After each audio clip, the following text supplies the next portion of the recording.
Okay, everything is rolling? Different recording? Yep, the red light's on. Okay, let's say a word of prayer. Lord Jesus, we're thankful for this day and opportunity to do your service. Lord, you said you should know the truth, and the truth shall make you free. And that's what we're interested in accomplishing here today, in Jesus' name. All right, now one more little technical thing, and it's weird, but it goes like this. 10, 9, 8, 7, 6, 5, 4, 3, 2, 1. All right, Kate, now I'll tell you. What I just did is simply to synchronize the cameras. It's not anything magical. Okay. And it doesn't mean, oh my God, the countdown is here. What we're going to do, we're just going to record a bunch of stuff here, and we can do some more tomorrow. If we forget something today, it doesn't matter. We can put it in. If you think of something in 20 minutes that should have been said right up front, it doesn't matter. Great. We are simply wanting to reduce this down to tape so that it doesn't get lost. Yeah, okay? yeah. And the big job lays ahead. That's the editing. Okay? So I want you to completely relax. There is nothing that can't be done, redone. If we sneeze, if we cough, if, anything can be That's fixed. reassuring. If the ceiling caves in, all we do is clean up the mess and keep going. Okay. So everything here is real laid back. You got a lot of information, and we want to get this down into a storyline, because I think what you've got here is something that is extremely important for people to know about. Yeah, it is. All right. Let's talk a little bit about you and see now where'd you start out your life? You were born and raised in the country, Yeah, the city? I was raised on a farm. In fact, I live in the same neighborhood in which I grew up. It was my grandfather's farm. Part of it was divided into thirds. But in 1939, my grandfather was an obstetrician in Norfolk. He was also in the Naval Reserves. He was in charge of military intelligence in Norfolk, which is the largest military naval complex in the world. So I was born in the Naval Hospital, which was the NATO headquarters, and brought home to my grandparents' farm. My father was in the South China Seas on a naval vessel. My uncle was in the Navy. So I come from a long line of military civilian folks. They were not full time military individuals. They had jobs, and they would go into the war. They would be in reserves, and as my grandfather was, he stayed in and retired a Navy captain. But I live in a house that was in part of my grandfather's field. And is that right? Yeah. That's very interesting. But I'm being strangled financially by this Army intelligence group, JAG group, that my husband. Now, JAG, is that JAG? JAG, Judge Advocate General. I think American citizens do not realize how many JAGs are in our court system, and they take orders. They are in the chain of command, they're active reserve, and they are in our court system everywhere you look. Not just federal, state and local? Everywhere, yeah. And they're going to meetings once a month, and if there is a case like many of the military intelligence wives like myself, and we have information that would come out in a divorce hearing or whatever, they totally control it. It is Judge John Moore in my case in Virginia Beach is an Army Ranger. He is active reserve. He's a VMI Army colonel. He's a graduate of VMI. In Virginia Beach, in the courts, there are at least 6 judges, and I'm including commissioners in that, because in Virginia we have a system where the commissioners do a lot of the decisions, And all of these in Virginia Beach who take care of military wives are military judges. No, you mentioned the term VMI. What is that? Well, VMI is Virginia Military Institute, and it's where General Marshall, the Marshall Plan, went to school. It's a little West Point. There's a lot of tradition there, but it's based on the Greek sort of Spartan military concept. And my father went to Washington and Lee, which is also in Lexington. And I know that there is some sort of, I won't say cult, but there probably is some sort of Club? secret society. Okay. And so it's very, very tight clique. But what I was trying to say is that the judges are military men, and they're not independent. They take orders. They take orders.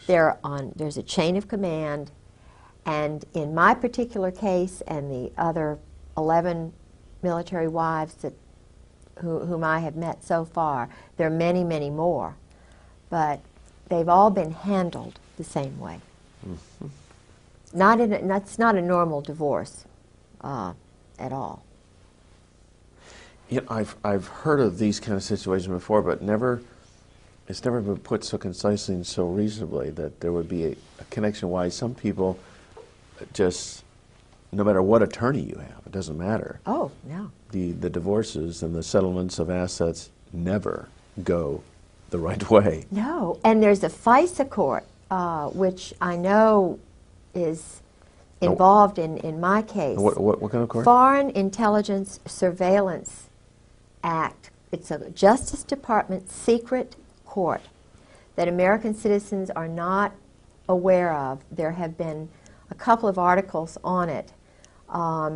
It's a small group of men, and I think there's a woman on it. I believe there's 7 justices. And in reality, the article that I read, which was given to me by Mike Fuller, and I know he would not mind me using his name, he's a government assassin. He was like my husband, a government assassin who did... When you say assassin, you're talking like character assassination or kill people? No, killing people. Okay. He's a mercenary, government mercenary. Okay. He was in Afghanistan and in Rhodesia, South Africa. And I met him and his wife through Sarah McClendon. He's a real wonderful patriot who is speaking out about what the NATO community and the Army and Marine Corps are doing. And Sarah McClendon, she's an old warhorse, isn't she? Sarah saved my life, literally. Really? Yeah. I had been having break-ins starting the night of March the 4th, after I was calling everywhere to see if I could find my husband. He would, disappear at times. And I found my husband's diary, which I have here, which they have been not anxious to have get out. Uh-huh. No, they meaning? General Sheehan, General Krulak, Marine Corps colonels, generals, Al Gray, Cook, and especially General Joy. Joy. General Jim Joy Uh-huh. and General Carl Steiner they're evil men. And they are in this diary meeting with my husband almost every day in Beirut. They trained the men in black who killed those people in Waco. It was General Joy and General Steiner. Steiner's army, dirty tricks, special operations. And this is what my husband does for a living, is train mercenaries, young boys from countries like Romania, Cuba, Dominican Republic, Haiti, all these countries. They're training them to be murderers. And the taxpayers' dollars are paying for this. Okay, now they train them just through the normal channels of the military. These kids join the Army or the Marine Corps, and then they select these kids based on some criteria to train them? They psychologically profile them. The profile, which is similar to my husband's and Lee Harvey Oswald's and McVeigh's and some of the others who were all part of this program. Jeffrey Dahmler was profiled and hidden. You know, what most Americans do not know is that all of these men were Jeffrey Army. Dahmer, he has a military background? Of course. They're all Army. Oh, okay. They were all picked out because they're perverted or twisted. Oh. Yeah. Sexually perverted. Sexually perverted and therefore, you know. Yeah. Well, now I don't think McVeigh was perverted the way Dahmler was, but certainly the group that my husband is overseeing are twisted. So part of the criteria, they look for people who have got something in their history that gives them a weird bend. Yeah. Like they were molested when they were a child, Yeah. or they come from dysfunctional families, abuse, whatever. Strong mother, weak father, no father, poor. Because these guys are looking for security, so they will stay in the military and do anything for that security. This was my husband's scenario. My husband and Oswald are just two peas in a pod. Huh. Exactly the same personality, the same type, in the same elite group, I might add, which was doing work with communists and Russians, with Czechoslovakians and with Romanians. I met assassins, I met drug lords, Fahim Kordobawi, whose family were the drug lords in the Bekaa Valley.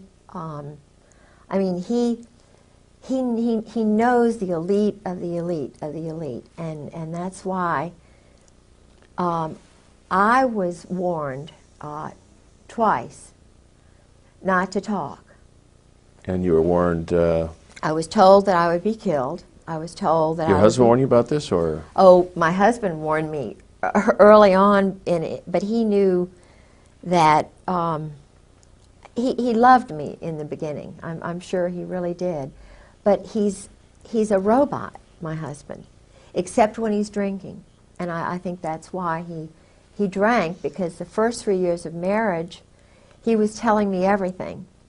And I come from a very strong Protestant Southern culture, which, you know, when you're talking about shooting people like ducks, the only thing I can relate it to is my brother's going duck hunting, and that's what George would tell me it was like. Killing is just, you know, it's nothing. There's no emotion involved. You just get rid of somebody. And he said he was an existentialist and that these murders were necessary, and, you know, very matter of fact. And I'd sort of go, yep, and we'd be eating dinner, and I was trying to get him to know Christ, you know, to sort of understand a little bit about my background and America's background.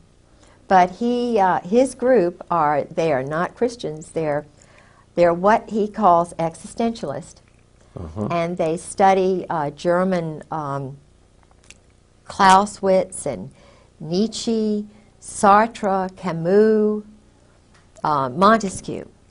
And his thesis at Princeton, which was written for him by a very good friend of his named Todeve, who was a French count, and his thesis was on this. And it was, supposedly it was in French, but my French is better than his. So he could not have written that by himself. I know that. I know it was written for him. But in the intelligence world, and in the communist world, in the world that my husband was in, one had to know French because all of the terrorist trainers and the guys who were funding all the guerrillas and everything were in Paris and New Orleans. They would go back and forth. Still, the 4th Marines is out of New Orleans. And that's been going on a long time, ever since Disraeli, even before, I think. But they had hit squads and, you know, undercover groups in New Orleans.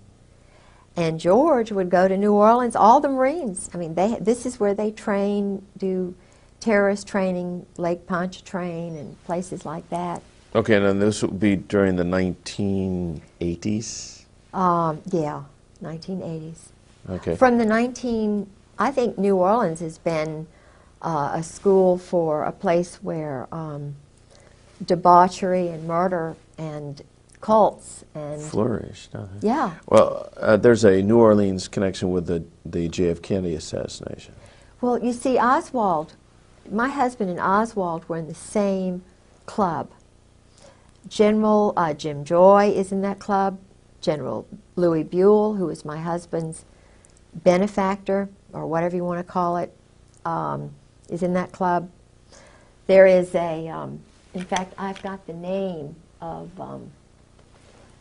there are Russians in that club. Yeah, feel free to grab any reference materials. Yeah, You've got our what I want to tell you about General Al Gray, my husband was the chief of staff for General Al Gray, who was the commandant of the Marine Corps. And I probably shouldn't say this on the tape, and you all can get rid of it, but he's a homosexual. Gray. Gray. Okay. He's what they call a cherry Marine. Now, I'm not anti, I'm trying to find my, I hope I've got it. Yeah, here it is. Now, this Vietnam term cherry Marine, Cherry is that Marine. that's a common phrase in the military?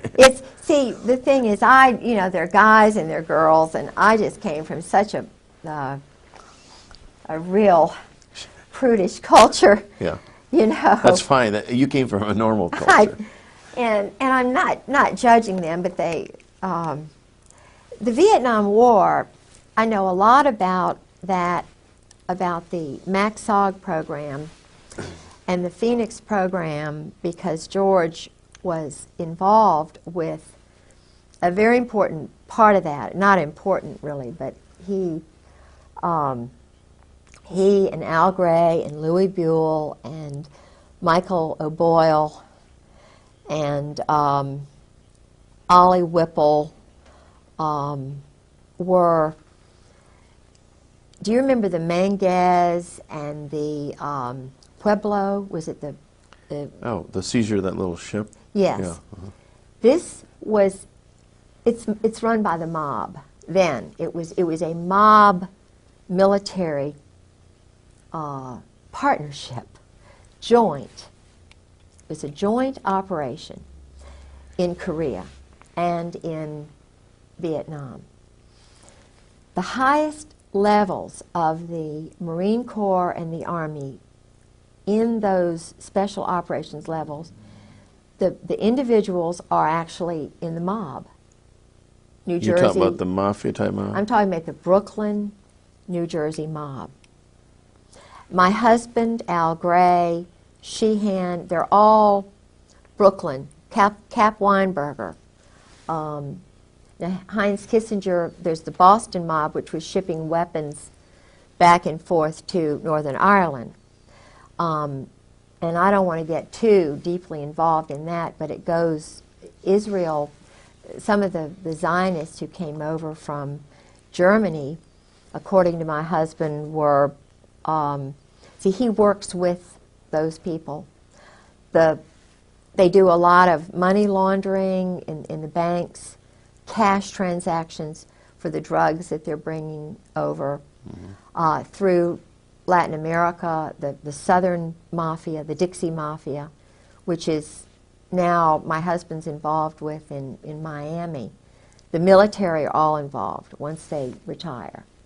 They're, you know, they go into this drug and secondary weapons sales. And before I forget, I want to find the name of this Russian who worked with Al Gray, who was my husband's boss, and trying to see where I wrote it. I may have to look and find that another. It's no trouble at all. How are we doing over there, guys? Sound good? How much time is rolled on the clock? On your clock? You can speak. So 20 minutes. 20? Okay, good. I can't find it right now. I'll find it. All right. The Vietnam was really important because a lot of experiments were done on boys who went over there. Mm-hmm. I had, since my husband disappeared and since they have been psychologically trying to destroy me, financially trying to destroy me, because I'm telling the truth. His first wife, I know, was murdered. Okay. She was, according to a psychiatrist whose name I probably won't give because he's an honorable man. I was given permission before I went public with Sarah McClendon at the press club anonymously, but they knew who I was on the 3rd of July, 1996, was when I came out with a small group of people. But before that time, they were trying to handle me, to try and get me to be quiet. They tried threatening me and so forth. And I'm trying to remember where I was, what I was going to, the point I was going to make. I can't remember now what I was going to. It was something important. Oh, yeah, General Jim Joy. Yeah. I called General Jim Joy on the phone. I was trying to find where my husband was because I didn't know whether I'd have any money to, food to eat or what. He just walked away, and I knew that the Marine Corps knew where he was. But I was being handled psychologically. On the 4th of March, my home was broken into. They had elaborate plans to handle me. The 4th of March, 96? 1996. 96. And keep in mind, he had disappeared on the 28th of December. Of 96. Of 96, 95. Okay, So put yourself in my shoes. I have no idea where he is. He's done this before. And each time I was totally traumatized. So I get... What happened during this break-in? Well, they were looking for the diary, which I have here. Okay. I don't have the original copy, but this is the diary. Okay, can you lift it up so Yeah, we can... sure. Yeah, just... This is it. It's his Beirut diary. Kind of hold those. So Yeah. This is it. Okay. And it's in his handwriting. The Beirut diary tells how the intelligence community, the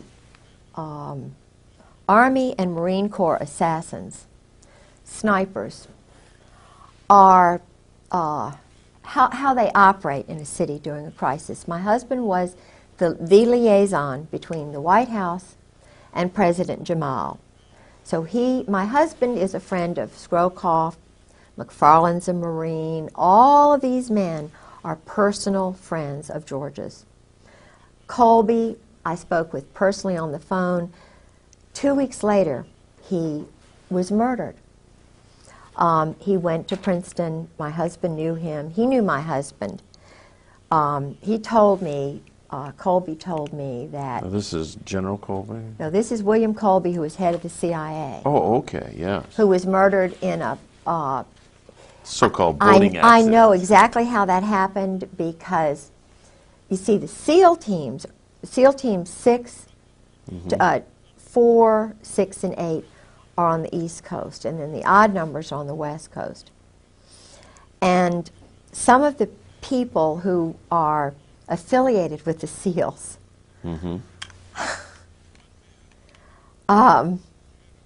I shouldn't say that. I'm not going to say it. But Well, it wouldn't be hard for a SEAL to come from underwater and tip the boat over and make sure the man's dead, that sort of thing? the Israelis train with the SEALs.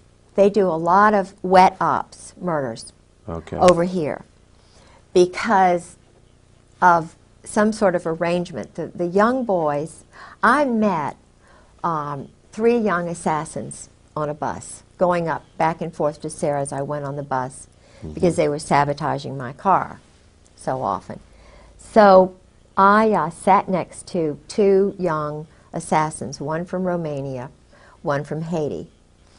And I let them know that I understand, you know, how it is. And this little boy cried. I won't mention which one it was because it may get back to him. But he told me it was the same scenario. His mother, he lives on $850 a month. Now these are mercenaries working. The taxpayers are paying mercenaries. The taxpayers are paying young men who are not citizens of the United States to kill innocent people, women and children. They get on a flight from Norfolk and Oceana. They fly to Stuttgart, and I was told this is what they do. Then they go by a special helicopter to countries like Turkey, like the part of Iraq, to Algeria, to parts of Africa, and they do wet ops. They'll just, you know, murder 5, 10, 20 people, and then they blame it on the Arabs or they blame it on somebody else, but it's actually NATO rogue assassins, because there are men from Australia, South Africa, Britain, that I've been able to determine, and a lot of these other little countries that are sort of wanting to get into NATO, they have little boys that they pick out, and they call them special.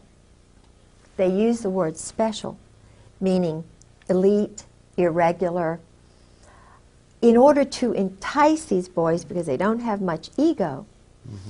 So if you call being a criminal, in other words, they are protected. They know that they are above the law. That's what my husband's above the law. Judge John Moore is above the law. Colonel Barry Cantor, my husband's JAG colonel lawyer, is above the law. Grover Wright, Marine Corps. A lot of these guys who were judges had their wives gotten rid of. Judge John Moore had his first wife thrown into a mental institution before he became a judge. He battered her. And I spoke with a man who has a Purple Heart, 2 people who knew Hannah very well. And Hannah Moore was deeply in love with her husband. He got back from Vietnam. He was an Army Ranger. He battered her. He physically and psychologically abused her. And she started screaming, you know, doing because I was battered and bruised. A lot of wives are by these Vietnam vets. But if they're a colonel or if they're a rising star, the wife has got to be crazy because they've got too much invested in these men. And it's a very small cult. I mean, I have heard the things that they do when they're colonels. It's some of the same things that they do in Cap and Gown, which is the Princeton version of Skull and Bones. My husband went to Princeton after he went to the Hun School for 4 years. Okay, now we should probably clarify a little bit about, you mentioned Skull and Bones, and many of the people wouldn't be familiar with that, and the cap and gown. So what are these clubs that these young inductees are pulled into? Secret societies? Secret societies. And again, is this to make them feel super special? Yes. And also put a control on them Yes. so that you never tell these secrets? Yes. Oh. That's it. You have got it. You know, I've heard a lot of child molesters. I mean, people who are not connected with the military, just plain old child molesters, will molest a child and then tell them, now if you ever tell, you know, they'll take a cat and strangle it and kill it or something. This is what I'm going to do to your mother. This is what I'll do to you. Yes. Bad things will happen if you ever tell. That's right. And children grow up believing that I must never ever tell. And they don't, generally. That's right. Unless someone comes along to help them see the light and come out of it. Yes. And you see, my husband is frightened to death. I believe that his brother was murdered to keep him in, because he had gone through 4 years of this mind control. And the man who did it, you can see this on the video, his name was Charles Caddock, and another man named Alexander Robinson. Okay, Charles Caddock. Caddock. And the other one? Alexander Robinson. Alexander Robinson was a Marine, very well-connected Presbyterian family, whose family member was the influential one who brought over the Saudis. The original Saudi head of Saudi Arabia was George told me all this about Mohammed Faisal, Khalid Faisal, and Saud Faisal, and there were something like 32 brothers of the then in the mid-50s, the ordained, you know, whoever was head of Saudi Arabia. It was actually the United States who chose that person, because the United States, through Charles Caddock and that group, murdered the good one, the one whom everybody liked, who was well educated, and who was normal. In, I believe it was 1952, 1953, 1954, in Paris, the universal Saudi, the well-educated Saudi, was poisoned. And what would his name? Charles Caddock.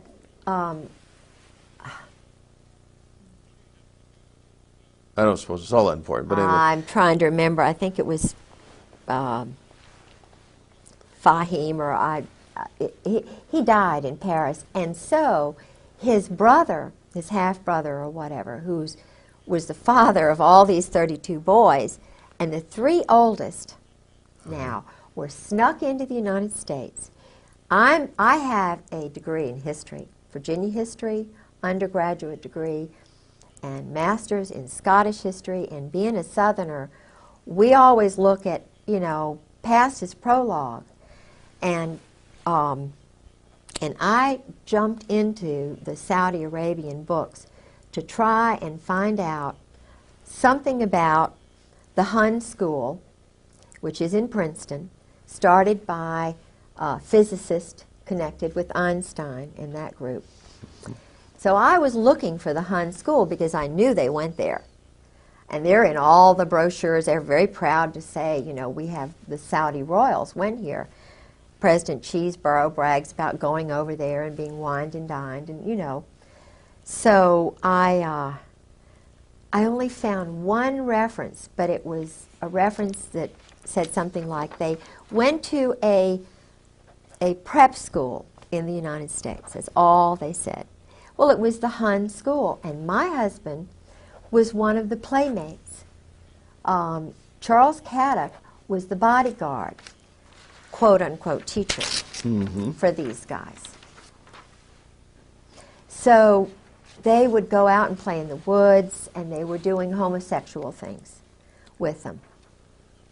You know, I mean, there was a lot of money. They bought a big house. Yeah. And so. Okay, now, I was momentarily distracted. Okay. Explain to me a little bit about this, the homosexual event here. Well, George, for the first 3 years of our marriage, was drinking entirely too much, and he was trying to let me know about his world, and I'm not judging him. He's a bisexual. Okay. And I he believe. needed help.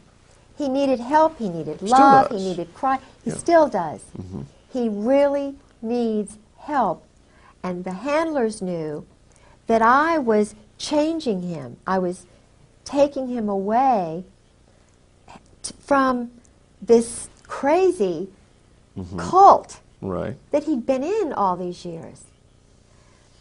And I mean, we were going to church. He even walked down the aisle one time when Tony Evans preached at Scope.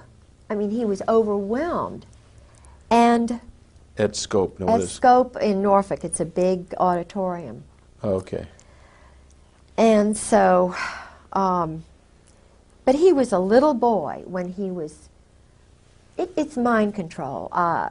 MK Ultra, somebody said.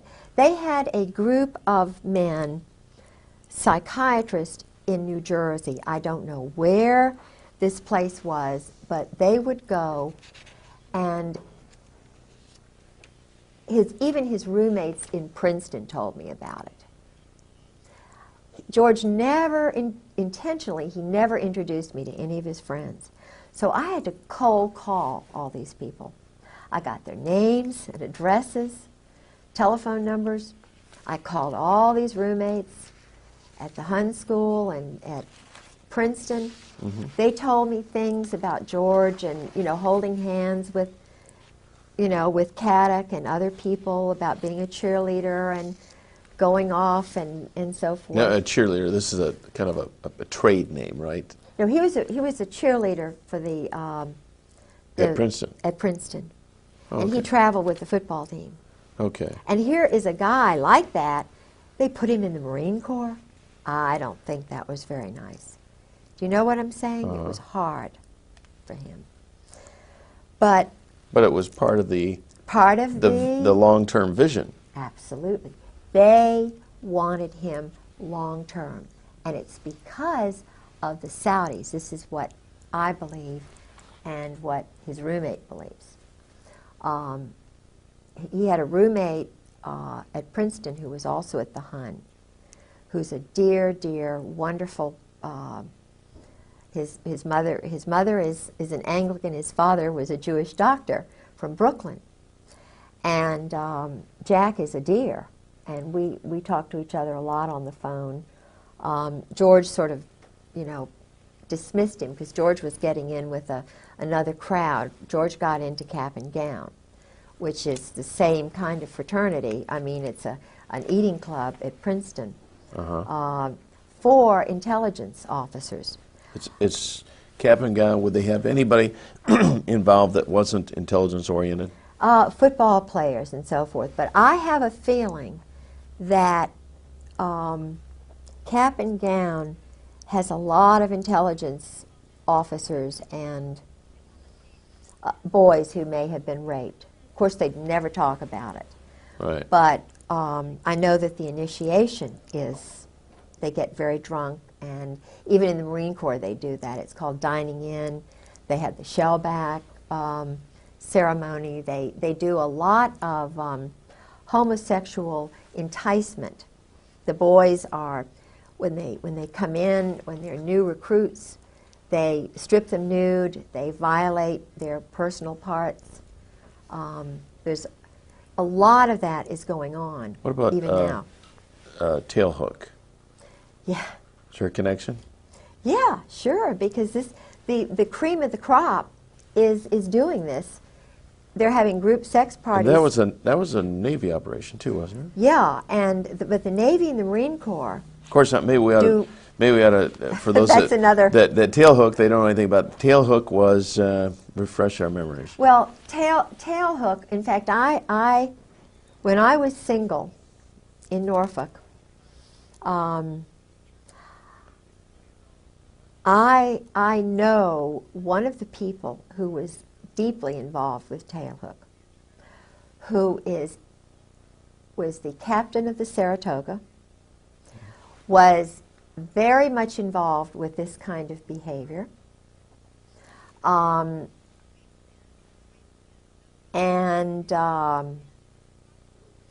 I know a lot about the. See, I never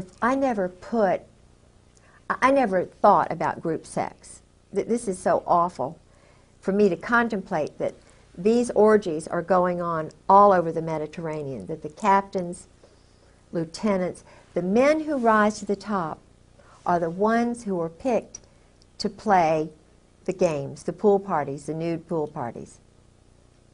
And they have secretaries who come in. I've talked to 3 guys, and of course my husband, who went to these parties. But what they do is, and this is General Al Gray, who was the main prime mover, they would go to a place like Aix-les-Rosés, where Charles Caddock, this teacher who inducted, got my husband into it, he retired in one of these all-male party houses on the Mediterranean. I mean, that's where and my husband kept up with him all through the years.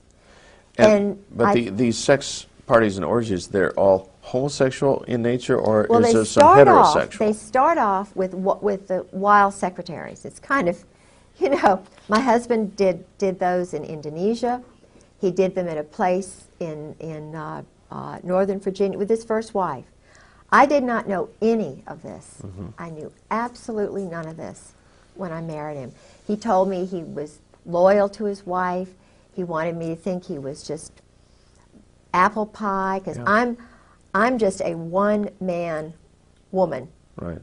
When I took that oath to marry him, love, honor, and obey, that's me. But he, when he was married to his first wife, was just an addict. He was a sexual addict, an alcoholic addict.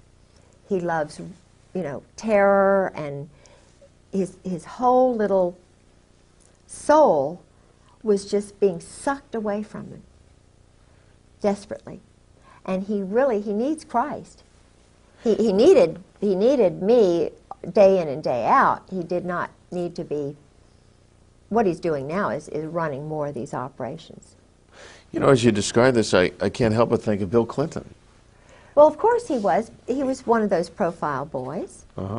But the difference between Bill Clinton, and I'm not saying Bill Clinton's better, but Bill Clinton did not he didn't know anything about the assassinations.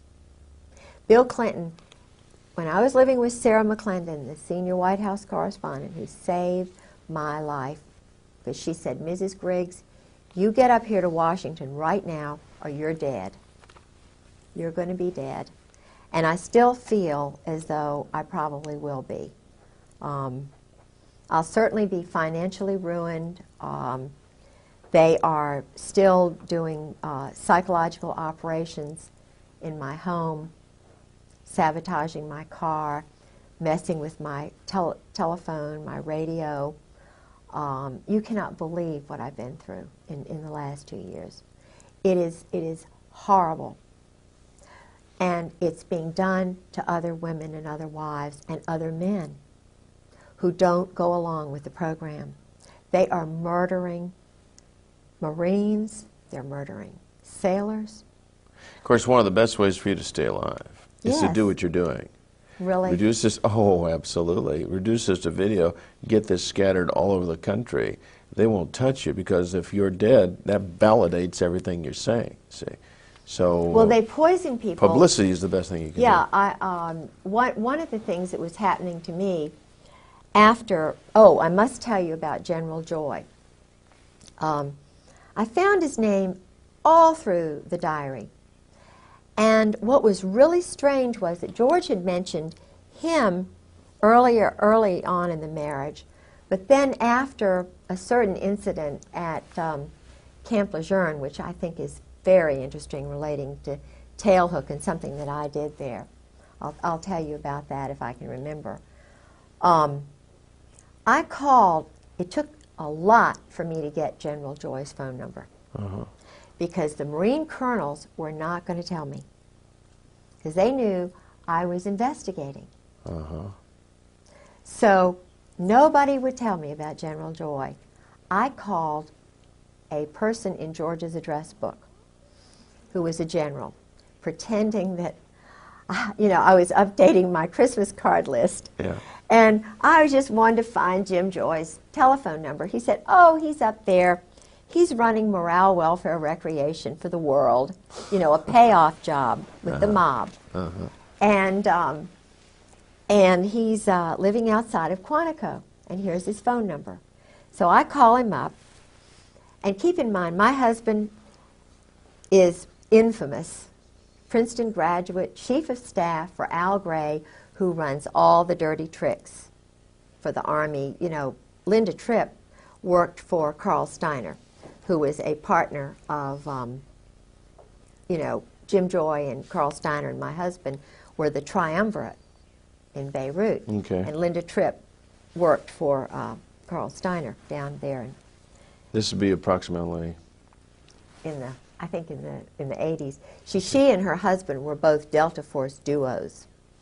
They send them, but then they divorced, so that broke up that. But she's a dirty tricks person, Linda.